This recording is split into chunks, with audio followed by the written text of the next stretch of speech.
Oh, I feel pressure. I feel pressure, but that's where diamonds are created, right? And Yep. I mean, Yeah. I think pressure is an honor. I think you got to earn that right to feel pressure.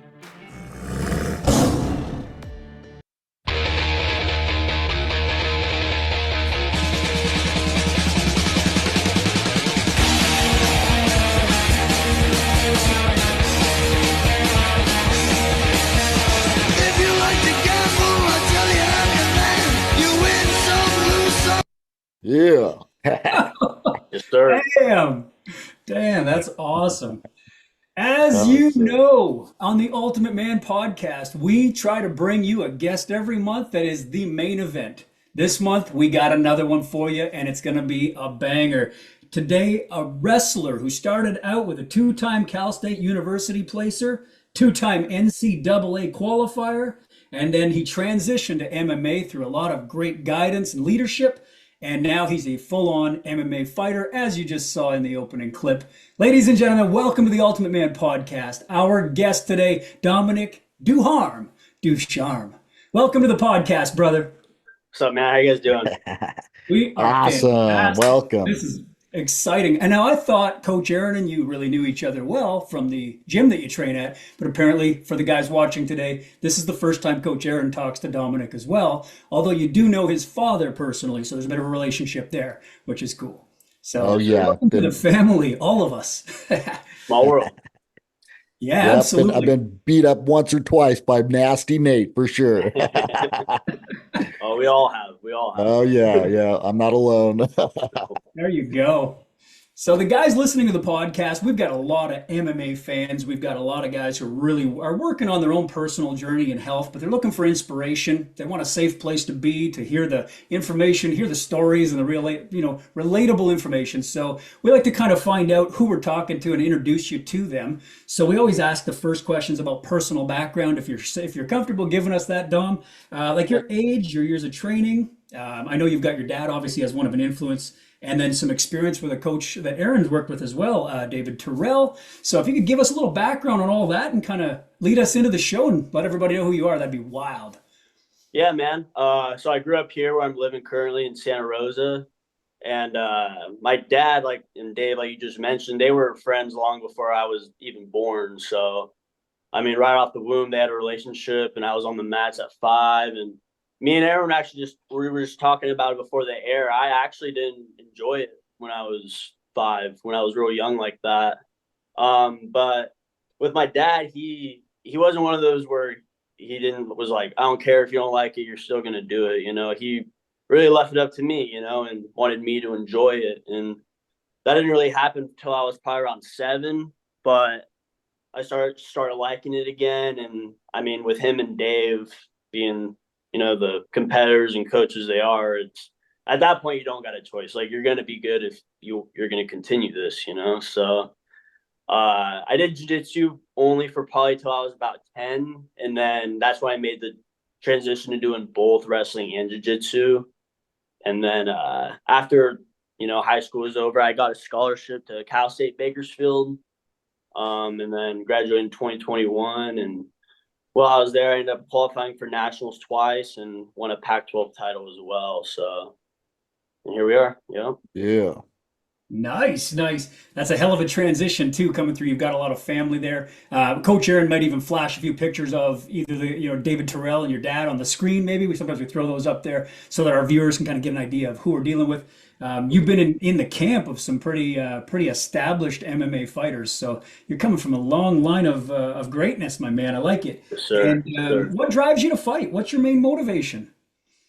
Man, it's hard to put into words, but it's something I've always just knew I was gonna do, since I was a little kid. Like around that time when I really started enjoying it, like when I was talking about, that's kind of where that thought came from. And all the way up the whole time I was wrestling in college, it was still something I knew I was gonna endure afterwards. And I think there's a lot of pure wrestlers out there who they're done wrestling and they don't know what to do to get the adrenaline out of them still. So they just hop into MMA, but me just, with a strong jiu-jitsu background as well, the wrestling background, it just something I felt like I was meant to do in this world. So just Nice. continuing to do it, you know? I'd Like love to that. know just a little bit about training as a kid in Terrell's camp because I go down there every once in a while now still, and he's got just a phenomenal kids class, dude. I Mm, mean, there's looks like there's a freaking 100 kids in that class, and they're like climbing ropes, and he's got them just all on point. Like it's a savage team of kids. Like, what was it yeah. just like a little bit growing up doing that as a young guy? It was cool, man. It was definitely cool. I mean, Dave's a really hard coach, you know, but you got to be like that to be, you know, to create killers. And I just think like the culture he set, just being tough and just also just showing us good technique, you know, and just create a good culture of kids who just had each other, and you really kind of feel like it's a family atmosphere, you know, and um, yeah, I mean, nothing but good things to say about it, really. Yeah, that's amazing. Yeah. That's neat. And so, yeah, because you started young and you were saying you didn't really enjoy it. So there was a flip of the switch there where you started to enjoy it, obviously. What was the big trigger for you that made you start to really love it? Was it the training aspect? Was it with the actual competition part? What part did you enjoy the most? That's a good question. To be honest, I don't really know. Hmm. Because I definitely didn't do it for a solid year or two. You know, I don't remember. It could have been just seeing my dad go and do it every day and me wanting to join him. Maybe that's what it was. But I mean, whatever the case was, I just really wanted to do it again. So Nice. I don't know. I don't remember really. It's interesting because we talk about when we do fitness with guys, obviously, and we're trying to help them with weight loss and nutrition and all these things that they want to do, but they've got to have a reason why they do what they do that really moves them. Aaron and I always say if it moves you, then it will move you physically. So it's got to move Right. you emotionally, give you some kind of an attachment. So I'm guessing at some point your emotional attachment, the switch went and it was like, I love this shit and I'm going to fight, you know? Yeah, and another thing thinking about it too is, I mean, I didn't win every single match when I was 7 and 8. You know, I didn't, wasn't crazy good at first, but I mean, I just think that hatred of losing, like, I don't want to feel that again, and you know, that kind of strives you to want to win more, because I'm not just gonna quit and be a loser, like so I'm gonna get good at this. So I think maybe not having the best success at first really drove me, if that makes sense, too. That's Yeah. super cool. Super cool. I always What's share my story. Go ahead, Aaron. what I just wanted to know what belt you are now and like kind of when you started your belt ranking as a youth. Yeah, so the youth system's a little different than like say adult system, Kids go to green, and that's what I ended up getting before I transitioned to the adults class. And then I actually didn't get belted until really I moved back here because I mean just the way Dave runs his gym is he don't care how good you are, you got to put that time in, which I respect obviously and agree with.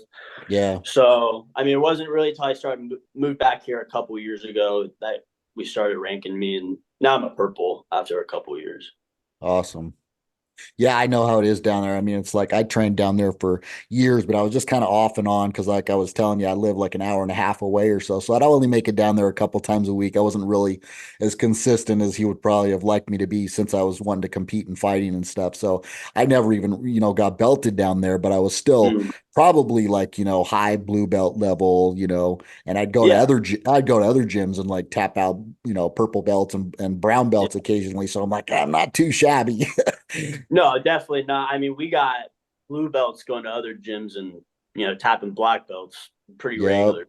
Like, and that's kind of what I like about Dave's gym is it one creates a higher standard for a belt, and even if you're say a blue belt, like you earn that stuff. Like Right. you did. So That's cool. There's a Yeah. standard, obviously, that you guys have, in order to achieve the belt. We had Tobias Young on our show, one of our coaches that we've worked with in the past. And he talked about the white belt. There's a black belt is just a white belt that got dirty. They had to put in the time, right? The right. belt system. I thought that was a pretty cool reference to how you kind of see the black belt. But you guys obviously put in more time and a higher degree of expectation, I guess, in order to achieve that, which is really cool.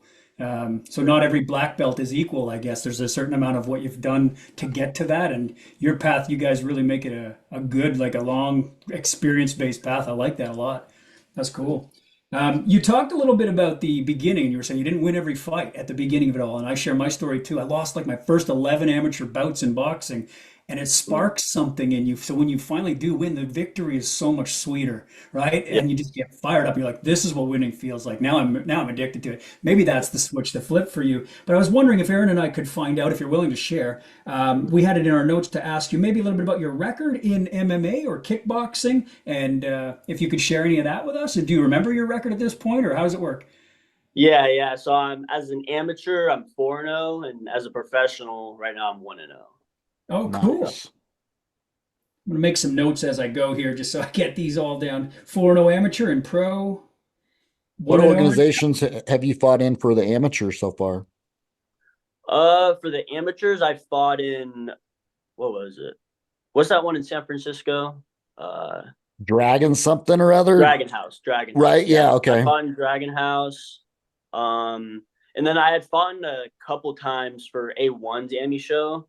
And then my first professional fight was for A1 as well in Sacramento. Nice. Cool. 4-0. What are the wins from? Any decision? What's like a KOs, submissions, decisions? Yeah, What? so my first professional fight, I TKO'd him in that clip in like 40 seconds, I think. And Yeah. then the other three of the amateur fights ended in the first. They were pretty quick too. But I went against one pretty tough dude from AKA who he was a state champ wrestler, and I mean, he's a tough fighter. He'll go on to do good things, but I ended up beating him on decision. Mm-hmm. Nice. Yeah. And the one of the questions Aaron had, and I thought it was actually a cool question, is because your jiu-jitsu background and your wrestling background, obviously the ground game is a specialty of yours.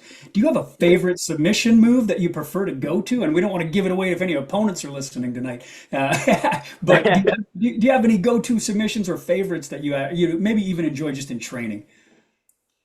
Yeah, yeah. I mean, when I'm rolling, I wouldn't say I like look for any particular move. I kind of just get what the guy gets me, type of thing. Mhm. But like, if I really wanted to tap someone, probably guillotine is probably my favorite. Yeah. Nice. Yeah, I won Cool. my first two competitions with the guillotine. I was hooked on that. After that, I was like, this is my shit right here. Yeah, I love. no, it's a good move, and I even like. I mean, because you can turn into a mount position too, and just lift the head. And I mean, it's just a good position. Yeah. There's a lot of opportunities for it to present itself, right?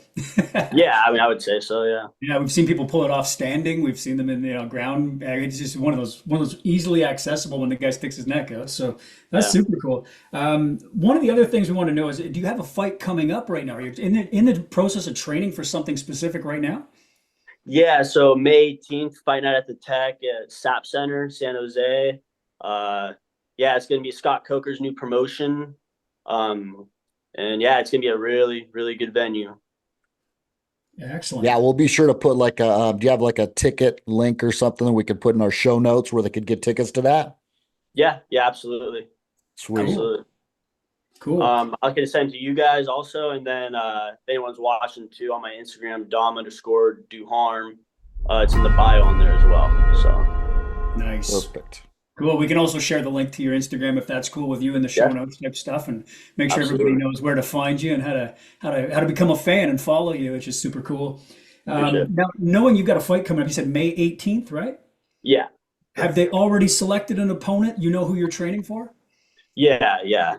Cool. Yep. And is there a specific timeline that you run a camp usually? Are you on schedule to do it, in record time here? Is it normal time, or are you taking it on short notice? Where is it at? Yeah, so I've known about this for probably 3 months. So I've had plenty of time to train stuff. We usually don't want to go super, super hard till maybe 6 weeks before. Don't want to, run that engine out too early. But yeah, around this time we're about 5 weeks out now. So we're going pretty hard in the paint right now. So Nice. Yeah. That's Now, do you excellent. know that much about this competition coming up? Is he like kind of a step above the guys you faced so far? Is he a pretty tough dude from what you've seen? yeah, I mean we've been on similar amateur cards together back when I was an amateur. So I've been around him. I know how he fights. He's tall. He's probably like 6'4", 6'5". Wow. I have pretty long reach for my height, but I just assume he probably has reach on me as well. But very, very winnable. Yeah. 185. What are you fighting at? So I'm a welterweight. I fight at 70, but this one's gonna be a catchweight at 180. He's Okay. usually a middleweight. Yeah. Nice. So 180 pounds. And what do you walk around at right now, Dom? I walk around like 190, 195. I feel Okay. like I said, I'm usually a welterweight, and I feel like that's a pretty solid weight to walk around at for 170. Right, right. So if Yeah. you're walking around 190, you're fighting at 180. This is what the guys who are listening to the podcast right now want to know. This is like the gold for them. How do you drop 10 pounds, man, getting ready for this? Now, obviously, we fighters do it a little different than we expect, the average health and fitness enthusiast to do. But what's your plan? How do you make your cut happen? Yeah, man. I mean, I really don't worry about it till about fight week. I think doing it too early is just going to be harmful to you. You want to keep all that water and all that nutrients in you as long as possible. Mhm. Um, I'd start slimming back probably like the beginning of the week, like I was saying. And around couple days before weigh-ins, start kind of cutting the water a little bit, and then I usually try to be like 4 or 5 the day of, and then just try to get it out, well before weigh-ins, so it's not out of you that long. Mhm. Yeah. So really, like at the end of the day, just whatever it takes to get to that number, like set a goal. I want to be, say 5 over 4 days before, and just keep checking your weight, and if you have to work out more, work out more. Nice. Nice. Yeah. Coach Aaron, anything to add on the cut side of things that you want to talk about? You're not really probably cutting calories out too much, I would imagine, like carbs or anything like that, because you want to keep your energy up for training. So I'm assuming it's the majority is just water weight cut for the most part, right? Yeah, I mean, for sure the last couple days. And I mean, you hit the nail on the head there. When during fight week, you don't want to cut on any carbs or whatever. You probably don't want to have like the biggest portions of stuff, but the type of food you're eating, you want to make worth it. Hmm. So you're able to burn it off later. Yeah. Yeah, I That's remember cutting weight. I used to cut down as well from like 190 down to 170 and Yeah. just eating small little foods, little portions all day long, just a little bit, man. It was Yeah. crazy. Yeah. It's crazy for sure. I remember cutting too. It was mostly water cut, like you're saying. We're pretty used to that as athletes and fighters, and it is last minute. You try to drop it down. So when you say with 5 left to go, you're kind of like 5 pounds the day of or the day before kind of thing. And I like what Yeah. you said about having a goal. I mean, you're still structured in your approach to it, and you want to be at a certain amount close to the weight by a day out, and then another Yeah. day. So it's just like we talk about in our fitness journey for the guys listening here. Have a goal, know what you want to achieve, set that goal, and then work towards it. Make sure you plan it out. But it's important. And do you work with nutritionists, Dom, or do you guys as a camp just kind of come together and follow a set protocol? Yeah, so I have a nutritionist that we've been having to plan on with and stuff. He's actually one of my Muay Thai coaches as well. So, I mean, I always see him at the gym anyway, so it's pretty easy to Nice. communicate with him. Yeah, he's been nothing but helpful, man. So, like I said, that's not really my forte. Mhm. I'm not too educated on that stuff, but he makes it a lot easier. So, Yeah, it's Excellent. nice. Yeah, buddy. So when you're doing your training, Dom, and you guys are in the camp and everything, MMA is more than just the training stuff. Like there's risk of injury as well, as we know. And if you're suffering, dealing with injuries, do you guys have any specific therapies and modalities that you use when you're training around injury, or how does that work? Because I know some fighters and most fighters fight injured to some degree almost every time. What's your opinion on all of that, and how do you guys handle injuries? yeah, I mean, I think you got to know the difference too between an injury, say a boo boo. If I really can't train, like if something happened, uh, yeah, we got some doctors and stuff at NorCal too. Like, so we got everyone at this gym, man. But Yeah. yeah, I've had to talk to them about a few stuff, and I mean they're very knowledgeable. And it's funny, I had shoulder surgery a few years ago, and one of the doctors there, he ran me through rehab, and gave me a body blade, and just ran me through all that rehab and stuff. So it was really cool. Nice. Nice. This gym is loaded with everybody, isn't No, it? man, it's crazy. Everyone you need at your fingertips. You guys do any weight training in there, Dom? Do you have like a weight section where you resistance train before fights or during off seasons or whatever, however you guys work it? Yeah, I wouldn't say it's like mandatory or nothing. You know, we don't really have a lifting coach per se, but I mean, we definitely have weights there, and I mean, it's open to it and stuff for whoever. But yeah, us as fighters, we definitely try to get a pump in as much as possible. Nice. Maybe not like super close to the fight or nothing, but I mean, when you're don't have a fight coming up, you want to keep that strength. So Cool, cool. And Yeah. Coach AJ obviously does a lot of the bodybuilding, the weight training heck side of yeah. what we do. So, Coach Aaron, what do you got for us on questions on that aspect? They've got a great weight facility down there. That a lot of times I'll go down there, and I just like to. I can't train so much anymore because I've got like neck injuries and stuff. But so I'll go down there every once in a while just to kind of watch the guys train because I freaking just miss the atmosphere and shit. So I'll go down there and I'll just hit the weights and stuff, and then do a little stretching. So it's Heck great. I'll have to come down there and put some guys through a little strength training regimen sometime just for fun. yeah, man, that'd be tight. That'd be Yeah. tight. Nice. The guys in your gym now, you've got I guess surrounded by. Am I right in saying scrap pack? Is that the term that's used for the community and the group you guys have down there? Yeah, I would say so. Yeah. Yeah. What's the experience like training with all these individuals around? I know Coach Aaron's got a little bit of experience himself in there, but what's your personal take on that, Dom? I mean, it's just awesome, man. I think it's just a blessing. Like you can have a network, a community of gyms under, one roof pretty much, and just the quality of it. You got Dave Terrell, my coach, NDA, the Diaz gym, Gilbert Melendez up in El Nino, Jake Shields, he's coaching somewhere. We got a bunch of gyms in the East Bay, Santos's gym. I mean, and a bunch of quality fighters from each one as well. So, it's kind of cool because you don't have to go to the same gym every day. You can go to other gyms that are basically sister schools, and get different bodies, different feels, and it's super cool, man. Yeah. Yeah, I remember there was a couple times that like Jake Shields would come down or one of the Diaz brothers and Dave would put him like in the middle and be like, "All right, guys, try to pass his guard or whatever." And like he would just like run through one guy right after the next, tap tap tap Oh tap. yeah. And it was like, "Oh my God, it was so inspiring to see just someone on another level like that." Mm-hmm. That's wild. Yeah. The part that stands out, I like what you said, Dominic, too, about like there's so many different modalities that are coming in there with all the different artists, the different schools.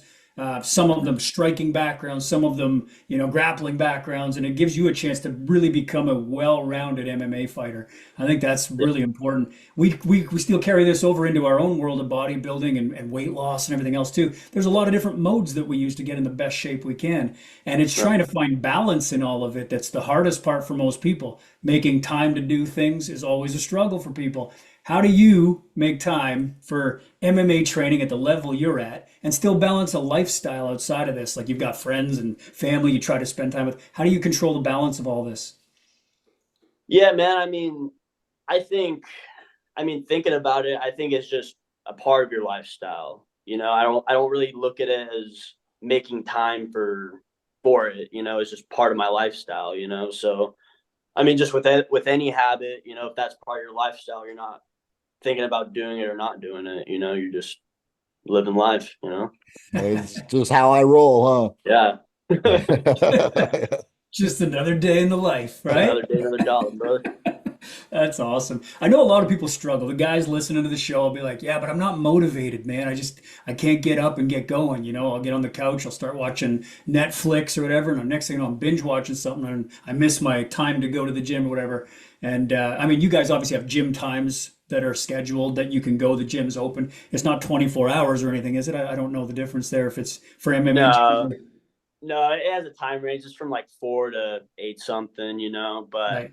I mean, I would just for those people you were mentioning, I would just tell them, how do you feel, when you're just sitting down doing nothing compared to after a workout, Because I'll be honest. I mean, I would say part of the reason I go in there, and it is probably part of my lifestyle, is just the mental part of it, like I Yeah. just I feel more clear after. I feel in a good mood, and those days I don't train, I get a little jittery, my testosterone's maybe a little up. I don't know. Yeah. Yeah, that's a huge aspect. I think a lot of our listeners deal with like things like anxiety or just general stress. And there's nothing better than going in and just getting your butt whooped in some jujitsu and sweating for hours on end and come out Yeah. just feeling freaking amazing. Yeah. I mean, you're going to come out better out of a gym than, just doing nothing 10 out of 10 times, Mhm. Yeah. That's wild. And so I keep seeing your shirt, and I'm like, oh man, we got to get one of these Dom Ducharme shirts. But where'd the nickname come from? I mean, obviously it kind of rhymes with Ducharme as well, but who gave you the name? How'd that come about?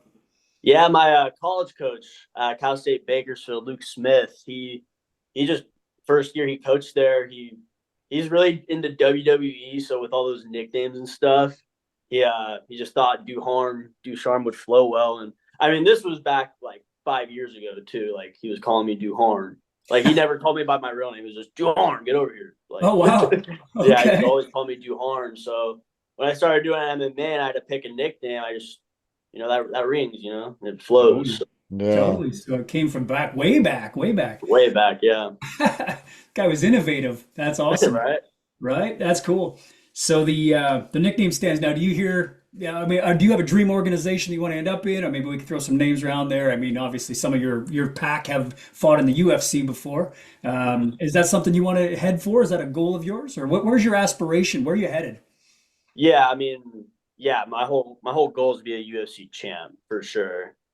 People ask me that, and I always tell them like this sport is just too hard to not go all the way, because I mean, why would you put yourself through all this training for like these little promotion fights, I mean, you do have to end up there, but like, why should that be your goal, like Yeah. your goal should be for the top. That's Yeah. awesome. Yeah, Yeah. especially when you have the potential and the training and the coaches that you have, like you have the ability to be able to get to that level, and not many people have that. So you got to fucking rock and roll with that for sure. Yeah, absolutely. And it's an opportunity man. Like I just feel like I'd be doing a disservice if I wasn't, going for it with the background, the gym I'm under. Mm. It'd be a crime in my opinion. Hmm. Yeah.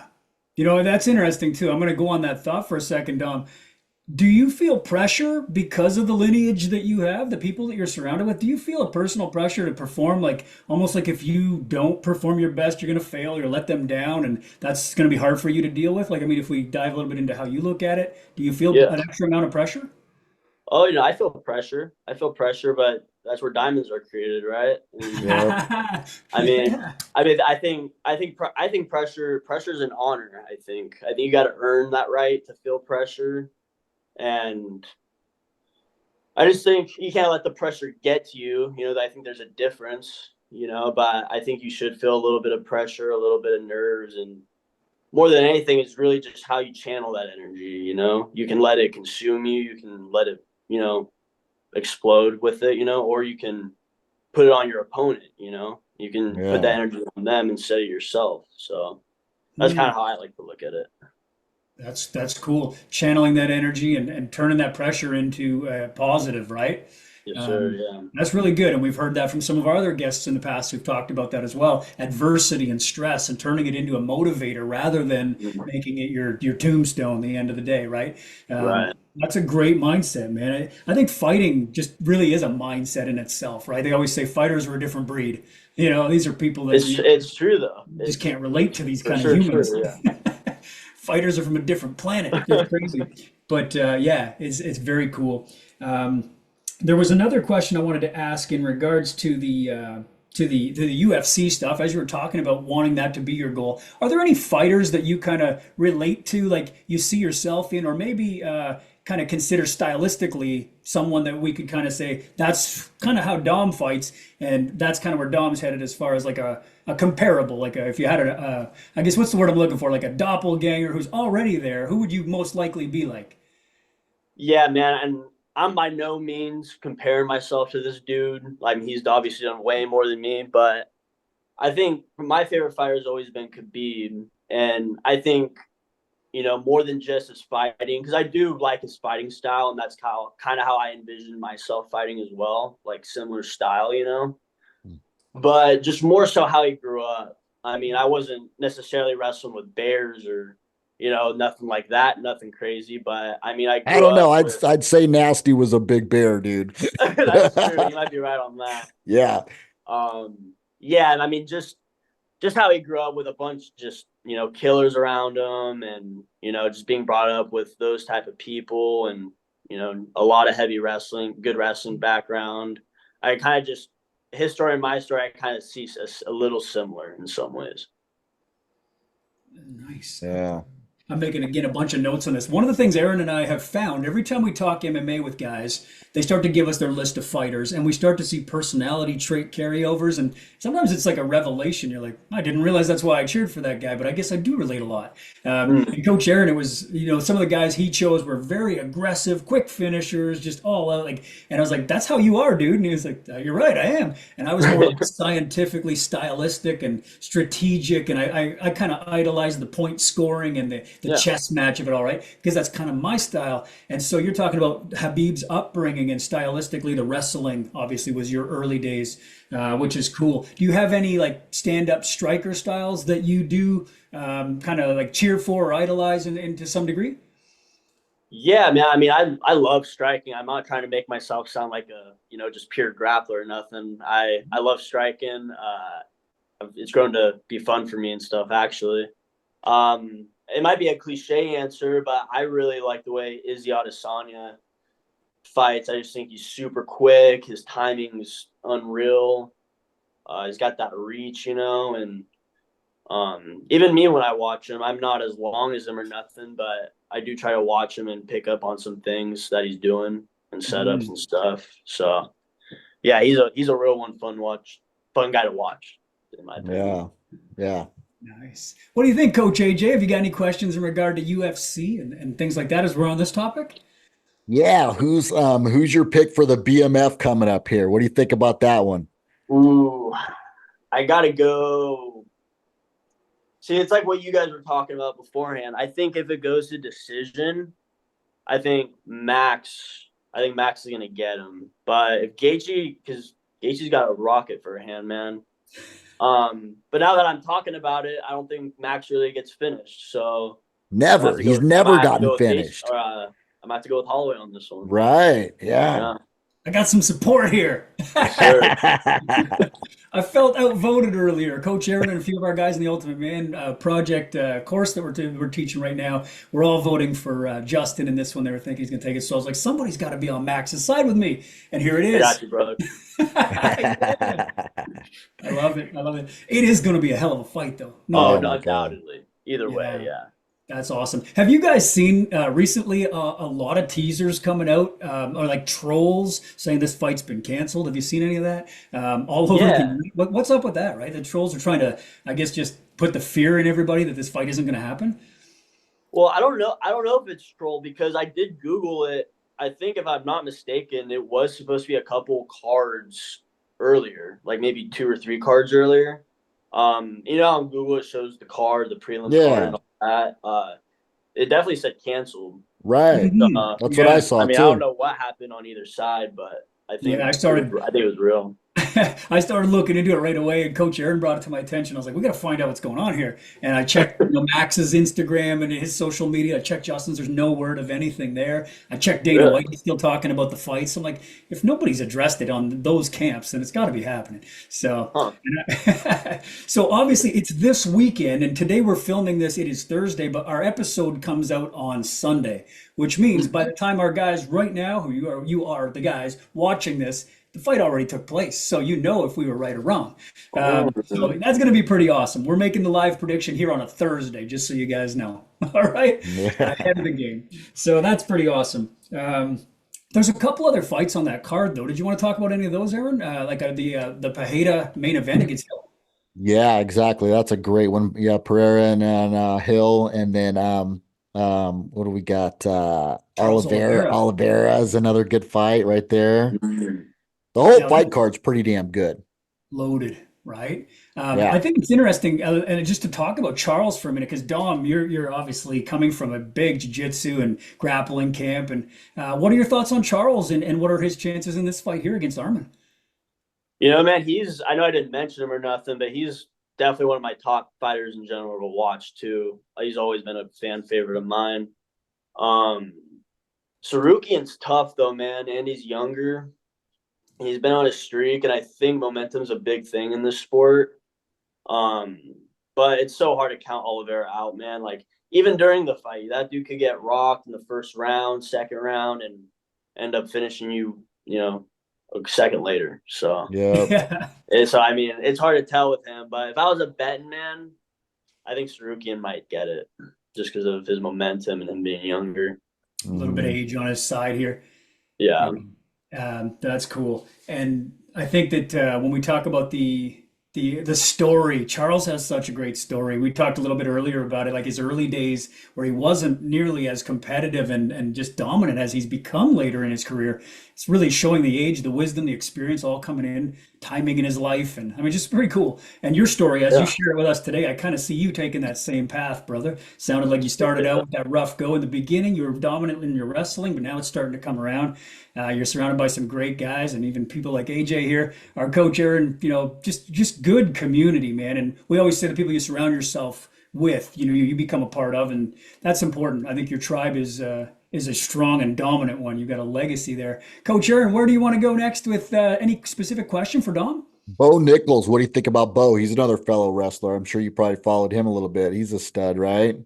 Oh yeah, man. I've known about that dude for a while. Just because he's a couple of years older than me, but we were at college wrestling at the same time. And I mean, even back then, man, he was a freak. He'd be on his own back, putting people to their back, and I mean, just a really fun style to watch. And I don't see him not becoming a champion one day. I just don't see how that doesn't happen. I think his wrestling's too good, and I mean, he's just explosive as they come. So I just think he's a nightmare for anyone, dude. Anybody, yeah. Straight up. Overall. That's Yeah. What are the odds are he's like minus 2,400? Dude. He's always like the biggest favorite. Yeah. Always. Yeah. Yeah. It's like if you want to bet on him, you got to bet like the house or a Pepsi. It's true. I think the UFC said something along the lines of this might be the biggest discrepancy in betting history is the odds on this one for Bo Nickel, like in the favor of. It's ridiculously high. Like Aaron just threw it out there. What was the number again, Coach? 2,400. 2,400. 2,400, dude. That's unbelievable. Yeah. That's crazy. So if, and again, this is going to be a crazy stacked card. I mean, all the way from the early prelims all the way through. The first fight of the night has Figueiredo and Garbrandt in it. I mean, that used to be a main event. Those are two world champions right there. Like that's the start of the undercard, I believe, early prelim. It's stacked. It's going to be a hell of a There's show. like a crazy stat, right? There's like 15 current or former champs on this card, like 15 or 12 or something like that. That's crazy. It's crazy. And here we are promoting it like, people, you need to watch this, but it's, by the time we air, it's already happened. So we'll put it in all the clips ahead of time. Don't forget to watch your episode on Sunday, but watch the fights on Saturday. Yeah. And one day you're going to be watching Dom in there, which is very exciting because we're going to say we knew you when, right? Sure. That's awesome. Wow. Hey, do you have any other teammates that are fighting either on this card or have other fights coming up? I know there's a lot of other guys down there that are probably competing as well. Yeah. Yeah, we got a couple. We got Carlos Figueroa. He just had a fight for What's Next promotion. They're a pretty big promotion in SoCal. And then Adam Wansley, he just fought in LFA. And that's like the main fighters that come out of NorCal right now. Cool. Nice. What does a day of training look like for you guys? I'm just curious off the top of my head, like as I'm watching you kind of talk about this, like all these big stars and everything there. What would your day of training look like if you walked into the gym? How's it look? Yeah, so I mean, you walk in and I switch it up every other day. So I either do jiu-jitsu or Muay Thai the first hour, and then the second would be vice versa. So like today, I'm going to go into Muay Thai first thing, and that's more just working on technique, not really sparring, just working on mitts, timing, and all that. And then jiu-jitsu would be more open mat type stuff where you're really just rolling live. Whereas the days I do jiu-jitsu first, I'd be, just drilling, doing technique and, maybe 10, 15 minutes alive. And then after that is just stand-up sparring and all that. And then one or two of those days we'll mix in like some MMA rounds when people come in and stuff. So Cool. And then after all the training, have you ever done ice bath? Is that something you guys do? dude, Dave tries to get me to do it, but I'm the biggest wuss when it comes to that stuff. I Like don't I blame can't you. do it, bro. Right when like my balls are about to touch, I can't do it. I can't do it. I can put my legs in though. That counts. Coach Yeah. Aaron, are you doing ice baths right now? Not currently, no, but it's No. getting about summertime when I'll be hitting up the punch bowl, my local little watering hole where I go and jump in the cold creek and stuff. So I'm looking forward to that when it starts getting 100+ degrees up here. I'll be hitting that up for sure. Man, it's hot where you guys are, right? Yeah. I wanted to touch on just maybe like overtraining a little bit if you ever experienced any of that. I know it's been a long, long time since I was 26 years young, so I don't really remember how much piss and vinegar I had. You probably don't even get, do you even get overtrained, or is there times when your body's just like, oh man, I've been training for like weeks straight. I'm freaking tired. Like I just need a fucking day off. You know what I mean? Do you get to that Yeah. point? Man, I do sometimes, and that'll usually come around like that Thursday, Friday by like the end of the week. I wouldn't say I feel it a lot, thankfully, not yet. But the times I do have that feeling. I probably don't go as hard, and I kind of just train my body to where it feels good again. That way Yeah, I can train hard afterwards instead of, just beating my body down and making it worse. More so just train to feel good. And then once you feel good, train hard. And it's, a cycle sometimes. totally. Yeah. And what days and times do you train? I'd love to come down there and just fucking watch you guys sometime. Pretty Yeah, it'd much be cool, man. Monday through Friday, probably like, what, 5 to 8 or something like that. Yeah. So Monday through Friday, 6:15 through 7:15 will be one sesh, and then 7:15 through 8:15. So Nice. 6:15 to 8:15. Cool. Nice. Now we got all the listeners getting ready to cram that gym. They'll pile in there. Bring them out. Yeah. Bring it on. Bring it on. We can handle them all. Nice. No, it's good. You're developing new fighters all the time. I think that's really important, right? Of yourself. Do you ever think about coaching one day, Dom? Like, I mean, if you really look at the big picture, you fight your UFC career, and then maybe the time comes you retire from it, world champion, however you're going to end it, and then where do you go? Are you ever thinking about coaching one day? Yeah, man. I mean, I think MMA, wrestling, jiu-jitsu, like all those things are going to be part of my life, after I'm done. So yeah, I mean, coaching is definitely something I would want to do. Even right now, I'm coaching at Windsor High School for wrestling, and it's pretty cool because there's not a lot of partners really out here like to really wrestle with at like a super high level. So when I'm coaching in there, it kind of keeps my mind like, you know, wired with wrestling because I got to explain, move this way, move that way. Compared if I never did it, never had to explain it every day, I'd probably lose some of that. Mm, So Yeah. I was just totally. talking to one of my clients the other day too that used to train with Dom a little bit, I think, at wrestling. Junior Fernandez and Joe Fernandez are a couple of my clients that I've trained in strength and conditioning and stuff. And Junior used to, I think, go down there and train with you in with Windsor or something at some point. You guys were on the yeah, same. Yeah, yeah, cool. he was out. He was a freshman when I was a senior. He was quite a bit younger than me, but we went on some all-star trips together, and I mean, saw each other at tournaments. And he's a just good kid, good family. Yeah, Mhm. another beast for sure. Yeah, absolutely. Nice. I like that we're going in the direction of just like with the kids. You started as a young child, like, getting early into wrestling and stuff like that. I started boxing when I was 7. I know a lot of Oh, people word. get started young. When you have a message to give to, like, say, parents who are thinking about maybe getting their kid into MMA, what would be your advice to a parent when we're talking about the kids' involvement? How soon do you think they should start into MMA? Yeah, I mean, I think MMA is kind of tricky because I mean, you're talking about punches with kids and stuff. So I mean, even them training hitting mitts, I don't think would be bad. So I mean, I would say as early as possible, as long as they like it, as long as Mm. they like it at the end of the day. But I think it's very important to at least have your kid, even if they don't like it, to at least know basic stuff.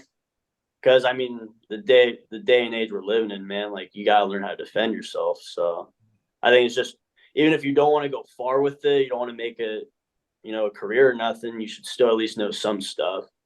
And I think the earlier you do start that, it's going to be more like locked in compare. I Mhm. mean, that saying, it's hard to teach an old dog new tricks. So I think the earlier, if you were going to do it, the earlier the better. That's good advice. I like that a lot. We also talk about the new generation we're in, the day and era where bullying's a huge factor, man. And Coach Aaron and I both, got bullied early in our journey. We were both a little overweight. We got teased for being overweight guys, and then we got into, MMA or boxing in my case, and the martial arts really saved us. It brought us out, and we found ourselves in there, to be building our confidence, and then finding the bullies disappear real fast. But did you ever get bullied, Dom? Has there ever been a point in your life where that was a real thing? I did, man. I mean, probably nothing too crazy, but and it's funny actually. It was before I started really taking jiu-jitsu serious. But yeah, I mean, I was more of a quiet kid. I was probably a little weird, but I was just, it's kind of to myself, pretty antisocial when I was a kid, and those kind of kids, some kids see as an easy target, so I mean, they're gonna pick on you and whatever. But yeah, I mean, a little bit for sure. But I mean, like I said though, once I started training, whether it was just self confidence, whether it was people knew, I don't know, but it seemed to help, right? Yeah, Yeah. absolutely. Like you said, sooner the better. Yeah, Right? We both found absolutely. that. Awesome. Coach Aaron, go ahead. We got another question? No, I didn't have any questions. I just wanted to make Okay. sure I threw it out there again one more time to follow Dominic Ducharme on his IG. So we'll put a link to that in our show notes. And he's got a fight coming up on May 18th in San Jose, and you can get tickets for that on his IG, or we'll also put a link in the show notes or something here as well. Sure. Nice. Yeah. Sweet, man. So one of the things we do at the end, and this has been an absolute pleasure, Dom. So we're going to ask you one more question right after this.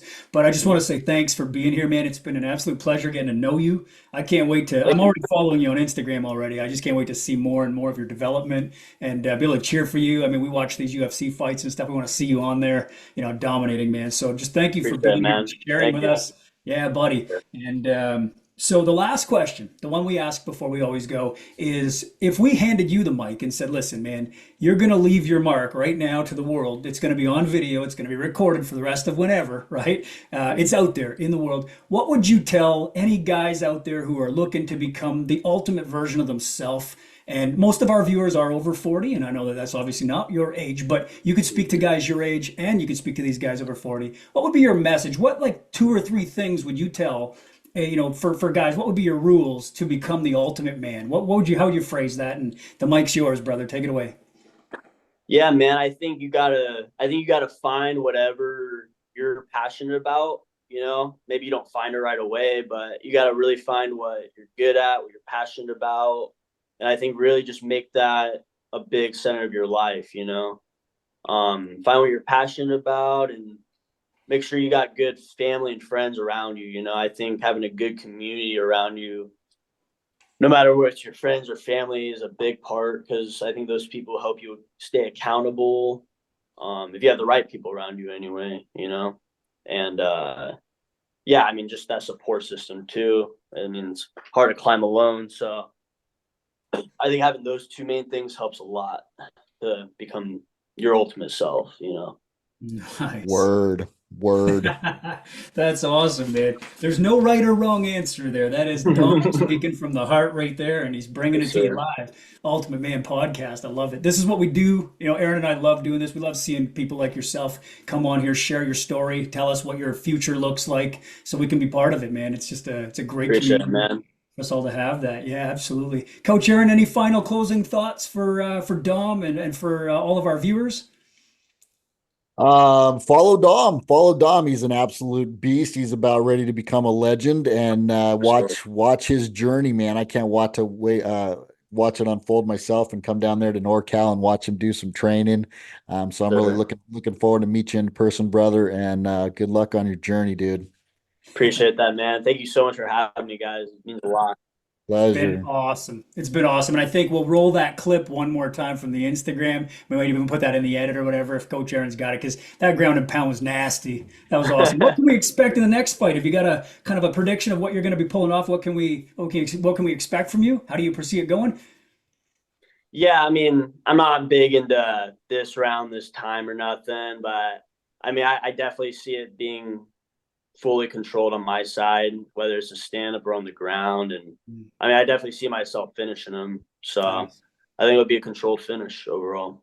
Beautiful. Beautiful. Well, I'm going to raise a toast to that. We always do a cheers to the Ultimate Man Show. And Dom's got his drink. He's ready to go. Cheers, guys. It's been a hell of a show Cheers. today. Let's roll that B-roll clip of Dom doing the ground and pound finish there in less than like 30 or 40 seconds. It was nasty. Let's get it on there, and we'll see you guys next time.